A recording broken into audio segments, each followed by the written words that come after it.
कन्या राशि वाले बंधुओं, आप सभी का बहुत बहुत स्वागत है। हृदय से अभिनंदन, आभार। तो कन्या राशि वालों, जरा ध्यान से सुनिए। जी हाँ, क्योंकि इस श्राद्ध पक्ष में आपके भाग्योदय के लिए, आपके जीवन की संकटों से आपको बाहर निकालने के लिए, हर एक मुसीबत से आपका पीछा छुड़वाने के लिए एक इंसान आपके जीवन में आ रहा है। जी हाँ बंधुओं, इसे पहचान लेना। ये आपके पितृ पूर्वजों का, आपके पुरखों का आशीर्वाद है। आपके पितृ पूर्वजों की ऊर्जा इसमें समाहित है। ये आपकी तकलीफों से आपको मुक्त करने आ रहा है। इसे पहचान लिया तो भाग्योदय निश्चित है, कोई बदल नहीं सकता इस बात को।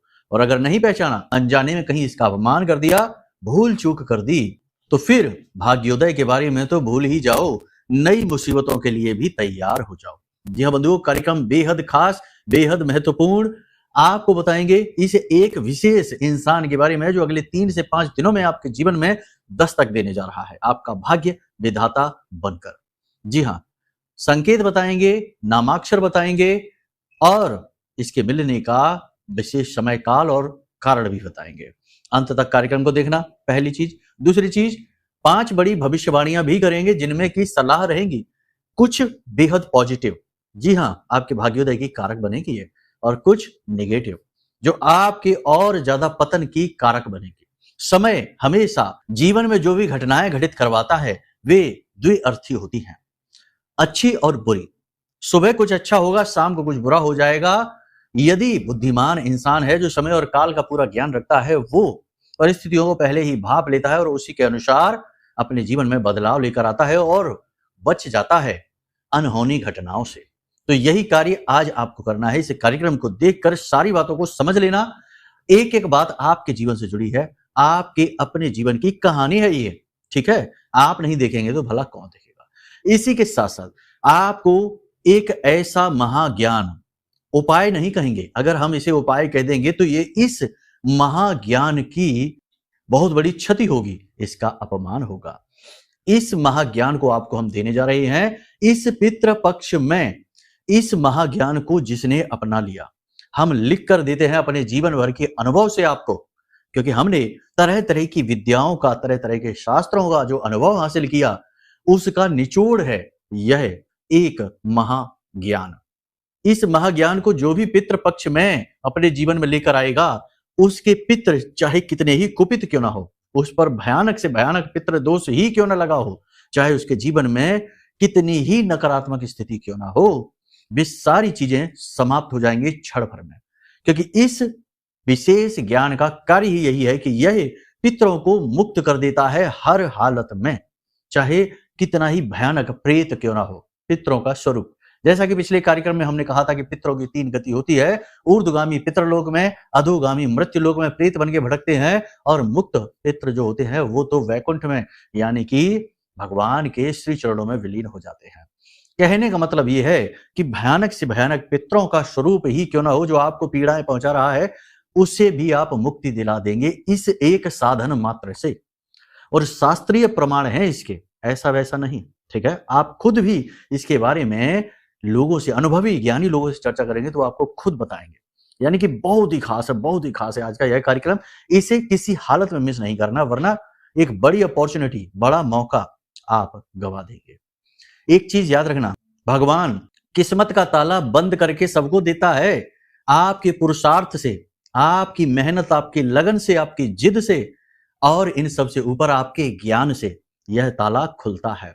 इसीलिए अंग्रेजी में भी कहा गया है लर्न, और उसके बाद ये एल हटता है तो होता है अर्न, है ना। समझ रहे? पहले सीखो फिर कमाओ, चाहे मान सम्मान हो, चाहे धन हो, और चाहे रिश्ते नाते ही क्यों ना हो, है ना।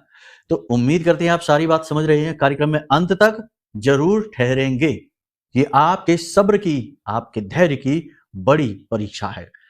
देखते हैं आप इसे पास कर पाते हैं या फिर फेल हो जाते हैं, ठीक है।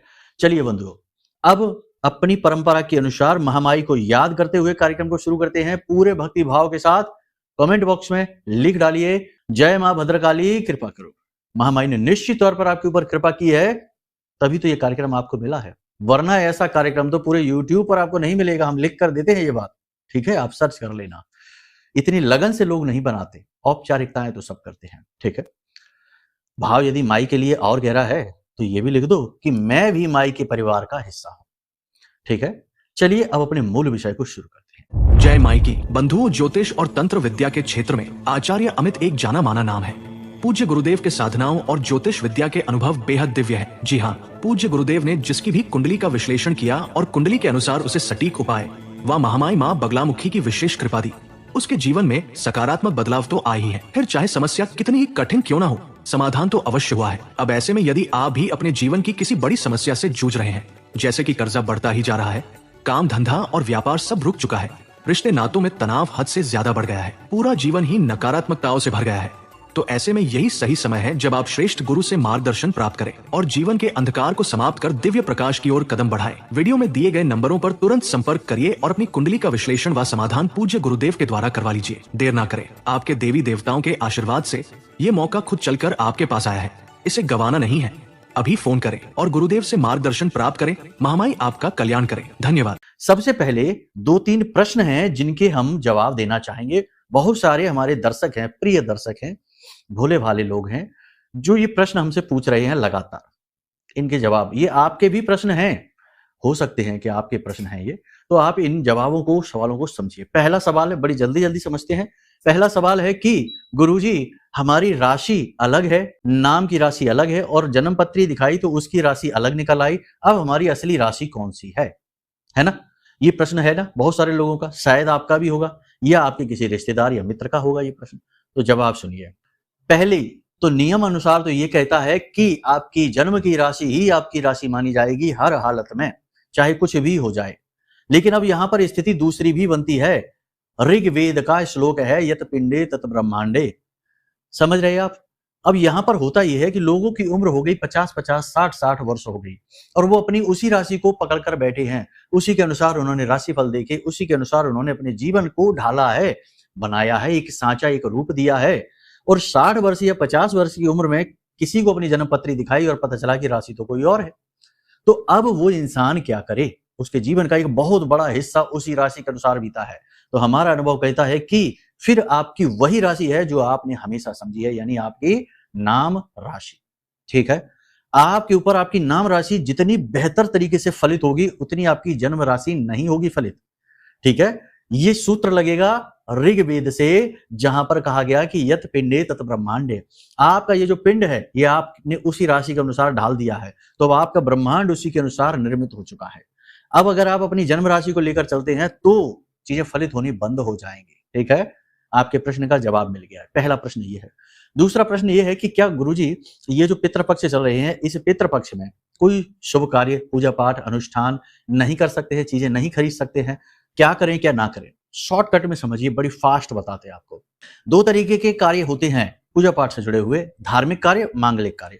मांगलिक कार्य वो जिनमें की मुहूर्त की जरूरत होती है ना? जैसे मकान का गृह प्रवेश कर रहे हैं, किसी का मुंडन करवा रहे हैं, कहीं विशेष कोई गाड़ी वगैरह, वाहन वगैरह खरीद रहे हैं, कुछ विशेष कार्य करने जा रहे हैं, मुहूर्त दिखवाते हैं, वो है मांगलिक कार्यक्रम, है ना? उसके ऊपर निषेध है, कोई भी मांगलिक कार्य नहीं किया जाता। लेकिन धार्मिक कार्य है, जैसे पूजा पाठ, अनुष्ठान है, मंत्रोच्चारण है, चालीसा पाठ है, मंदिर जाना है, ये तो बहुत जरूरी है, क्योंकि ये आपके वो कर्म हैं जिनकी जो पॉजिटिव एनर्जी है उसका सहारा आपके पितृ लेने वाले हैं और उन्हीं से वो ऊर्ध्वगामी पितृ बनेंगे, मुक्त पितृ बनेंगे, है ना? तो ये तो जरूरी है। बहुत से लोग इन्हें भी बंद करने लगते हैं, बोले मंदिर नहीं जाएंगे क्योंकि पितृ पक्ष चल रहा है, श्राद्ध पक्ष चल रहा है, बोले हम मंत्रोच्चारण नहीं करेंगे क्योंकि पितृ पक्ष चल रहा है। अरे ये गलती ना करिए, ये तो बहुत बुरी बात हो जाएगी, है ना? ऐसा नहीं करना। इसी प्रकार बहुत सारे लोग कहते हैं गुरुजी क्या कुंडली दिखवाना पितृपक्ष में ठीक है? बहुत बड़ा प्रश्न है, इसका जवाब समझिए। कुंडली दिखवाने से आपको ये पता लग जाएगा आपकी कुंडली में क्या दोष है, और कुंडली में ही पितृदोष भी रहता है। अलग अलग ग्रहों से पितृदोष आ रहा होता है। पितृपक्ष में यदि आप कुंडली दिखाते हैं और आपकी कुंडली में कोई पितृदोष निकल आता है, विशेष पितृदोष ग्रहों से, जो कि आपको जीवन भर पीड़ित करेगा, तो इस पितृपक्ष में आप उस पितृदोष का उपाय करेंगे तो बड़ी जल्दी ही वह पितृदोष समाप्त हो जाएगा। वरना 4-5 बार उस उपाय को करेंगे तब शायद वह पितृदोष समाप्त हो, लेकिन इस पितृपक्ष में एक बार उपाय करने से ही समाप्त हो जाएगा। तो इस लिहाज से आपको पितृपक्ष में तो अपनी कुंडली जरूर दिखानी चाहिए, हर हाल में दिखानी चाहिए। और एक प्रश्न और है, जल्दी से आपको बता देते हैं कि जो महारक्षा कवच हमने निर्मित किया है ब्रह्मास्त्र विद्या 10 महाविद्या माँ बगलामुखी का यह कवच है, हमारी आराध्य देवी हैं। इनके नाम से जो महारक्षा कवच हमने निर्मित किया है, ये कुछ इस प्रकार से दिखाई देता है। ये महारक्षा कवच गुरुजी हम खरीदें या नहीं खरीदें? तो फिर से वही बात आ गई कि ये तो धार्मिक कार्य है। और देखो, ये जो पितृपक्ष है, इसमें नेगेटिव एनर्जी बहुत ज्यादा एक्टिवेट हो रही है, बहुत जल्दी जल्दी घटनाएं घटित हो रही हैं लोगों के जीवन में। तो इस नेगेटिव एनर्जी से, यानी कि जैसे पितृ आए हैं वैसे ही प्रेत भी सक्रिय हुए हैं, तो इनकी ऊर्जा से कौन आपको बचाएगा? तो आपका सुरक्षा घेरा, आपका सुरक्षा कवच, ये महारक्षा कवच है। ये हमने इसीलिए तो निर्मित किया है आपकी सेवा में, बहुत ही छोटी सी दक्षिणा के साथ आपको मिलता है। तो ये रक्षा कवच ऐसे में तो आपको बहुत अधिक आवश्यक है। आपको समझना है कि मांगलिक कार्य नहीं करने हैं, धार्मिक कार्य तो जरूर करने हैं और जोर शोर से करने हैं। ठीक है, यहां तक आप सारी बात समझ गए। अब जल्दी से बात करते हैं भविष्यवाणियों की। देखो, प्रश्नों के जवाब देना बहुत जरूरी रहता है। इन्हीं प्रश्नों में आपके प्रश्न भी हैं। अब आपके मन में भी कोई प्रश्न यदि उठता है तो कोई बात नहीं है, आप व्हाट्सएप नंबर है, इस पर मैसेज कर दीजिए, कमेंट में पूछ लीजिए। हम कमेंट भी कभी कभी देख लेते हैं, लेकिन व्हाट्सएप नंबर पर अगर आप मैसेज करेंगे तो ज्यादा बेहतर जवाब मिलेंगे आपको, वहां जल्दी मिलेंगे। ठीक है, भविष्यवाणियों की बात करें तो पहली चीज देखो, पैसे का निवेश सोच समझ के कर रहे हैं। अगले 3 से 5 दिनों में सोच समझकर पैसे में निवेश करें, पैसा डूब सकता है। ठीक है, किसी नए बिजनेस की शुरुआत ना करें। रिश्तों में उतार चढ़ाव रहेगा। आपने कुछ कह दिया जिसकी लोग बुरी मानेंगे, आपके रिश्तों में उतार चढ़ाव रहेगा, इसलिए मन आपका खिन्न रहेगा, मन आपका उदास रहेगा, आपको लगेगा कोई मतलब नहीं है। क्योंकि आपने अगर किसी से कठोर शब्दों में कुछ कह भी दिया है तो आपका वो भाव तो है नहीं, दिल से तो आप उसे बुरा नहीं कह रहे, लेकिन लोग आपके शब्दों को पकड़ेंगे, आपकी वाणी को समझेंगे, आपके लिहाज को पकड़ेंगे और उसी के अनुसार अपना व्यवहार बदलेंगे, जिससे आपका मन दुखी होगा, मन खिन्न होगा। काम की गति धीमी रहेगी, यानी बिजनेस व्यापार जो भी है उसमें जो आपकी बिक्री है, सेल है, वो धीमी रहेगी। ठीक है, लेकिन धीरे धीरे उसमें कहीं ना कहीं बढ़त भी शुरू होगी। ठीक है, लेकिन इसके साथ साथ जो लोगों के यहाँ लेबर वर्कर काम करती है या फिर मशीनरी का कार्य है, तो मशीनें जल्दी जल्दी मशीनरी खराब होगी, नई मशीनरी भी खरीदनी पड़ सकती है और लेबर वर्कर आपको परेशान करेंगे। कोई पैसे ज्यादा मांगेगा, कोई टाइम पर नहीं आएगा, यानी इनका मैनेजमेंट करने में आपको बड़ी परेशानी आने वाली है। दूसरों के चक्कर में आप अपना नुकसान भी करवा सकते हैं। कैसे? कहीं किसी के साथ चले जाएंगे यात्रा पर, आपका समय खराब हो जाएगा। किसी के मांगने पर आप पैसे दे देंगे, आपका पैसा अटक जाएगा, आपको मिलेगा नहीं। मतलब कि आपका बजट खराब होगा, यानी दूसरों के चक्कर में, दूसरों की बातों में आकर यदि आप निवेश कर देते हैं तो आपका पैसा अटक जाएगा। मतलब कि आपको अपने ऊपर विश्वास रखना है, अपने मन, अपने बुद्धि पर पूर्ण विश्वास रखते हुए जीवन में आगे आपको बढ़ना है। नशीले पदार्थों का सेवन यदि आपने इस पितृपक्ष में कर लिया तो उसकी कीमत आपको चुकानी पड़ेगी। आपके आसपास जो लोग हैं उनमें बहुत सारे लोग आपको प्रेरित करेंगे, वे स्वयं भी करेंगे, आपको प्रेरित करेंगे कि आप इस प्रकार कर लीजिए नशीले पदार्थ, कोई कुछ कोई कुछ। अगर आप करते हैं तो इसकी कीमत आपको चुकानी होगी। अचानक दुर्घटना होगी, अचानक बड़ा नुकसान होगा, अचानक बीमारियां आएंगी, अचानक से किसी वजह से आपकी जेब खाली हो जाएगी। यह है इसकी कीमत जो आपको चुकानी पड़ेगी। ठीक है, स्वास्थ्य के प्रति आप बहुत ज्यादा सक्रिय रहने की कोशिश करेंगे, लेकिन रह नहीं पाएंगे, नियमबद्धता टूटेगी। आप कोशिश तो बहुत करेंगे कि टाइम से जागे, अपना एक्सरसाइज करें, योग प्राणायाम करें, थोड़ा बहुत ही कर पाएंगे, ज्यादा तरीके से उसको मेंटेन नहीं कर पाएंगे। नौकरी में किसी प्रकार के परिवर्तन की संभावना है। बुजुर्गों का और महिलाओं का अपमान न करें, उनकी मदद करें, उनसे आशीर्वाद लें, जो बड़े बुजुर्ग हैं उनसे। ठीक है, मतलब कि आपके सामने कुछ ऐसी परिस्थितियां अवश्य बनेंगी जिसमें कि बड़े बुजुर्गों का आपसे अपमान हो सकता है, आप अपना नियंत्रण खो सकते हैं, असभ्य हो सकते हैं, महिलाओं का आप अपमान कर सकते हैं। ये स्थिति में आपको नहीं पड़ना है, ये स्थिति खराब है, आपको नुकसान पहुंचाने वाली है। ठीक है, इससे आपका प्रारब्ध खराब हो जाएगा। पति पत्नी के संबंधों में मधुरता रहेगी। जीवन साथी से आपको पूर्ण मार्गदर्शन प्राप्त होगा, लेकिन जीवन साथी अपने जीवन की व्यस्तता के कारण आपके ऊपर ध्यान नहीं दे पाएंगे। इससे आपको मन में ऐसा लगेगा जैसे कि अब आपके रिश्ते में वो बात नहीं रह गई है ना? लेकिन ये विचार करने से पहले थोड़ा सा सोच लेना, क्योंकि जीवन पल प्रतिपल बदल रहा है। दशा और दिशा, भावनाएं भी अलग रूप लेती हैं, बदलती नहीं है। इसे बदलना नहीं कह सकते, इसे कह सकते हैं कि अलग रूप लेती हैं, है ना? तो उसे स्वीकृति भाव में लेना होगा। ठीक है ना? मन में उसके लिए हीन भाव नहीं रखना है, ग्लानि नहीं रखनी है किसी भी प्रकार की। स्वच्छता पर आप विशेष ध्यान दें, अपने शरीर की स्वच्छता पर और अपने घर, अपने वातावरण की स्वच्छता पर विशेष ध्यान दें। ये आपके लिए सबसे बड़ी सलाह रहेगी। आप अपनी सूझबूझ से अपने जीवन को जिस प्रकार से व्यवस्थित कर रहे हैं, इस बात की लोग तारीफ अवश्य करेंगे। चाहे आपका कार्यस्थल हो, चाहे आपका घर हो, चाहे आपके आसपास सामाजिक वातावरण हो, लोग आपकी बुद्धि कौशल का, आपकी व्यवस्थाओं का, आपके मैनेजमेंट का और आपके तौर तरीकों का जो है ना स्वागत करेंगे, तारीफ करेंगे, आपका मान सम्मान बढ़ेगा। ठीक है, ये तो थी भविष्यवाणी। अब इनका मूल रूप से 3 तरह से सार कर सकते हैं। पहला सार ये है कि पैसे को बचा कर रखो, दूसरा ये है कि अपने ऊपर ध्यान दो, अपनी सेहत पर विशेष तौर पर ध्यान दो, और तीसरा ये है कि अपनी वाणी, अपने नियंत्रण पर पूरा ध्यान दो, यानी कि अपने क्रोध पर नियंत्रण रखो, अपनी वाणी पर नियंत्रण रखो, किसी का अहित ना हो जाए गलती से भी। जानबूझकर तो आप नहीं करेंगे, लेकिन गलती से भी किसी का अहित ना हो जाए। अब बात करते हैं महा उपाय की, महाक्रिया की। उपाय कहकर हम इसको इसका पद, इसका मान नीचा कर देते हैं। तो बात करते हैं कि पितृपक्ष में जो पितरों को जब जल्द से जल्द, सबसे जल्दी तरण तारण का कार्य करता है, वह है श्रीमद् भागवतम का पाठ।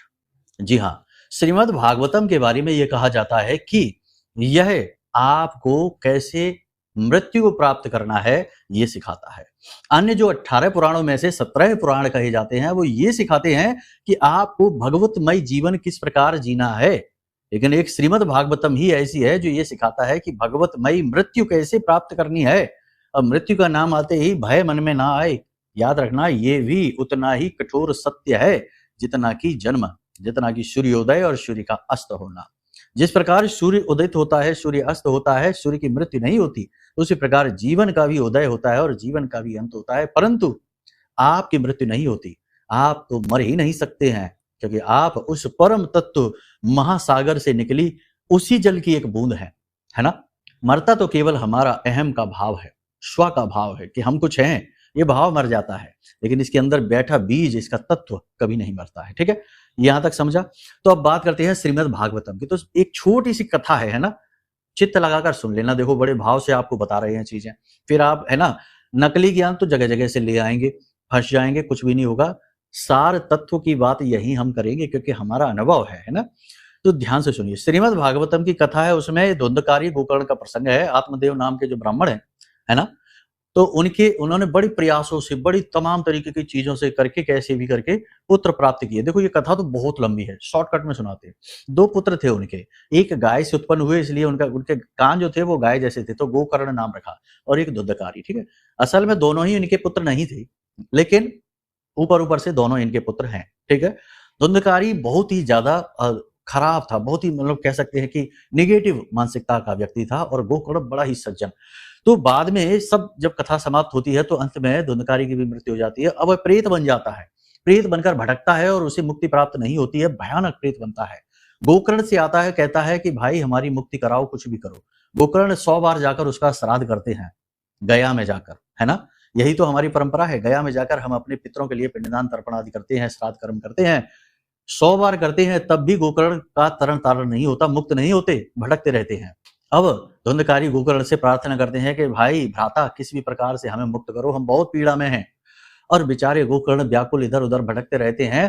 तब ध्यान लगाकर बैठते हैं, क्योंकि वो ध्यानी थे, बहुत ही सिद्ध संत थे। ध्यान लगाकर बैठते हैं तो सूर्य देव उन्हें अनुभूति देते हैं, भाव देते हैं, और कहते हैं कि इन्हें श्रीमद् भागवतम का जो सप्ताह यज्ञेन कलौ पुनन्ति थे, सप्ताह यज्ञ जो कहा जाता है, उसका पाठ कराइए। तो इसमें भी है कि वो एक बांस में आकर बैठता है, और प्रतिदिन एक गांठ फूटती है, और 7वें दिन 7वीं गांठ फूटती है, और धुंधकारी मुक्त हो जाता है। ठीक है, ये बहुत बहुत सुंदर प्रसंग है, बहुत ही अच्छा प्रसंग है। कभी समय मिलेगा, वीडियो में तो कभी नहीं मिलेगा, आमने सामने बैठेंगे, कभी माई चाहेंगी तो बुलाएंगे, तो हम आपको ये प्रसंग बड़े भाव के साथ सुनाएंगे, बहुत आनंद आएगा। ठीक है, तो इस प्रसंग में क्या समझ आता है? इस प्रसंग से हमें यह समझ में आता है कि श्रीमद् भागवतम का पाठ करने से भयानक योनि में भटक रहे प्रेतों को भी मुक्ति प्राप्त होती है। तो अब आपको भी हम यही सलाह देते हैं कि श्रीमद् भागवतम का पाठ करिए। लेकिन अब आप कहेंगे कि गुरुजी श्रीमद् भागवतम का पाठ कैसे कर सकते हैं, इतने सारे श्लोक हैं और हमारे बस की बात नहीं है। तो अब यहां पर रुकिए, खुद श्रीमद् भागवतम में ही एक छोटी भागवत है जिसे चतुश्लोकी भागवत कहा जाता है। ठीक है ना, श्रीमद् भागवतम की जो पुस्तिका है उसमें ही आप देखेंगे, इसकी भी पीछे कथा है ना।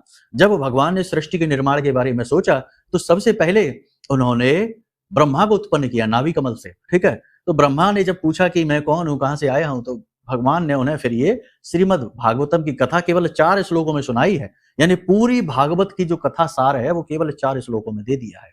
अब आप ये 4 श्लोकों का पाठ तो कर ही सकते हैं। अब आप कहेंगे ये 4 श्लोक हम कहां से लाएं? तो ये 4 श्लोक आपको वीडियो की स्क्रीन पर दिखाई दे रहे हैं। इनको बिल्कुल साफ सुथरे अक्षरों में हमने लिखवाया है सहायकों से बोलकर। तो आप इन 4 श्लोकों को नोट कर लो, स्क्रीनशॉट ले लो और इन्हें पढ़ना शुरू करो। कब पढ़ना है? प्रतिदिन शाम के समय गोधूली अवस्था में, जब सूर्य अस्त हो रहे होते हैं, यानी दिन और रात्रि का मिलन हो रहा होता है, संध्या अवस्था में, गोधूली अवस्था कहते हैं।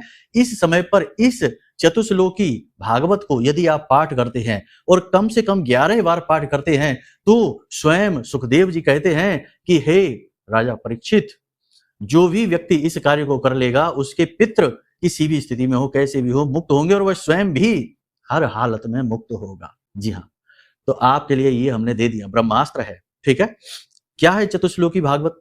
चतुश्लोकी भागवत बड़ा ही सुंदर है, बहुत व्याख्या इसकी की जा सकती है विस्तार से, समय का अभाव वीडियो में रहता है। आपको ये मिल चुकी है, अहमेवासमेवाग्रे नान्यद् यत् सत्सत् परम।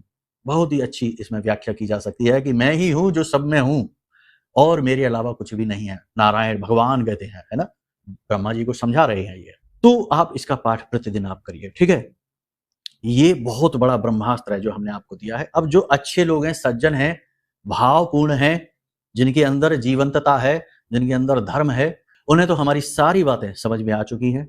और जो 2 मिनट का ज्ञान चाहते हैं, चुटकियों में जीवन बदलना चाहते हैं, रातों रात लखपति करोड़पति बनना चाहते हैं, उन्हें कुछ भी नहीं मिला है, उनके लिए हम क्षमा प्रार्थी हैं। ठीक है, समझ रहे आप? अब बात करते हैं उस एक व्यक्ति की। तो देखो बंधुओं, अगले 3 से 5 दिनों में, जहां तक हमारी अनुभूति महामाई की कहती है, 3 से 5 दिनों में आपके घर के मुख्य दरवाजे पर आने वाला है एक भिखारी। महिला होगी या वृद्ध पुरुष होगा, कोई भी हो, चाहे महिला हो, वृद्ध हो, पुरुष हो, वृद्ध हो, आपके दरवाजे पर आएगा, या फिर अपाहिज भिखारी। आप यदि बहुत भाग्यवान हैं तो आपके दरवाजे पर ये भिखारी आ जाएगा, और अगर आ गया तो इसे आप खिला पिला के धन देकर, जितने ही आप यथासंभव हैं इतना आप धन देना इसको। 10, 20, 50 रुपए, देखो जो मूल्य है उसकी कोई कीमत नहीं है, आपके भाव की कीमत है। ठीक है, तो कुछ धन देना है, कुछ भोजन देना है, उसे संतुष्ट करना है, उसके चेहरे पर मुस्कुराहट लानी है। क्योंकि हमारे जो पितृ हैं वो साक्षात तो प्रकट नहीं हो सकते ना, क्योंकि उनके पास भौतिक शरीर नहीं है, सूक्ष्म शरीर है। तो वही सूक्ष्म शरीर उस भिखारी के मन में वो भाव उत्पन्न करेगा कि चलो इनके यहाँ चलते हैं, और वो आपके घर आ जाएगा। और आपको अब उसका सम्मान करना है, आदर करना है, क्योंकि वो पितरों के द्वारा ली जाने वाली आपकी परीक्षा है। यदि आप इसे उत्तीर्ण कर लेते हैं तो 100% भाग्योदय निश्चित है। और याद रखना कि भाग्य जब बदलने का निर्णय लेता है तो यूं बदल जाता है ना। हमें लगता है कि अरे अब क्या हो सकता है, अब तो सब बर्बाद हो चुका, मिट गया, अब क्या है, कैसे होगा। लेकिन हमारी सोच बहुत बहुत बहुत छोटी है और उस विधि की सोच बहुत विराट है ना। तो उसकी सोच और हमारी सोच मिल नहीं सकती। जहां हमारी सोच समाप्त ही हो जाती है, अंत ही हो जाती है, वहां भी उसकी सोच चल रही होती है। तो उस पर भरोसा रखना चाहिए। तो कर्म करते रहिए, क्योंकि कर्म प्रधान विश्व करे राखा, जो जस करें सो तस फल चाखा। कर्म करते रहिए और कर्मों के बीच अपने भाव को कभी ना खोने दीजिए, कुभाव न लेकर आइए। ठीक है, उम्मीद करते हैं सारी बातें आपने समझ ली हैं। अब अपने जीवन में देखो, आपके जीवन में क्या चल रहा है ये तो तभी पता चलेगा कि ग्रह नक्षत्र क्या है, क्योंकि ग्रह नक्षत्र जो है वो आपके पिछले जन्मों के कर्म हैं, उनका एक पैटर्न सेट होता है। तो वो कुंडली दिखाकर या फिर महामाई की महारक्षा को अपने जीवन में लाकर आप अपने भाव को निर्मित रख सकते हैं, अपने आप को सुदृढ़ रख सकते हैं, निगेटिविटी से सुरक्षित रख सकते हैं। तो इन विषयों पर अगर आपको जानकारी चाहिए, कोई ज्ञान चाहिए, तो कोई बात नहीं, नंबर वीडियो में दिए गए हैं, इन नंबरों पर आप फोन करिए, सारी जानकारी आपको प्राप्त हो जाएगी। जितनी हो सकेगी उतनी आपकी हम सहायता करेंगे। जो भी होगा वो हमसे हम बन पड़ेगा। हम आपको वीडियो के माध्यम से, आपको फोन करके, आपको हर तरीके से गाइड करने की कोशिश करेंगे। लेकिन हम गुरु हैं तो हमारा काम केवल मार्गदर्शन है। चलना आपको ही है, सफर आपको ही तय करना है। समझ रहे हैं ना आप? बस बातें सारी भाव की हैं। यदि जो भावपूर्ण है उसे तो हमारी सारी बातें समझ आ चुकी हैं, और जो कुभाव से भरे हुए हैं उन्हें तो हमारी हर बात केवल बेकार बकवास ही लगेगी। ठीक है, कोई बात नहीं है। खैर, हर प्रकार के लोग होते हैं संसार में। उम्मीद करते हैं सारी बातें आपने समझ ली हैं। अब इन बातों को जीवन में उतारिए और चमत्कार होते हुए अपने जीवन में खुद देखिए। ठीक है, चलिए बंधुओं, कार्यक्रम को यही विराम देते हैं। महामाई को भाव प्रकट करिए, प्रेम से बोलिए, जय माई की, जय मां बगलामुखी। हमारे प्रिय और परम पूज्य आचार्य जी ने अपनी साधनाओं के अनुभवों पर आधारित शक्तिशाली उपाय और क्रियाओं के माध्यम से हजारों लोगों के जीवन को पूरी तरह से बदला है। आचार्य जी के द्वारा बताया गया हर एक उपाय इतना सटीक और कारगर होता है कि जो भी इसे पूरे भाव के साथ कर लेता है उसे साक्षात महामाई की कृपा और आशीर्वाद प्राप्त हो जाती है। इसलिए निसंकोच इन उपायों को पूरे भाव के साथ करिए, आपका कल्याण होगा। जय माई की।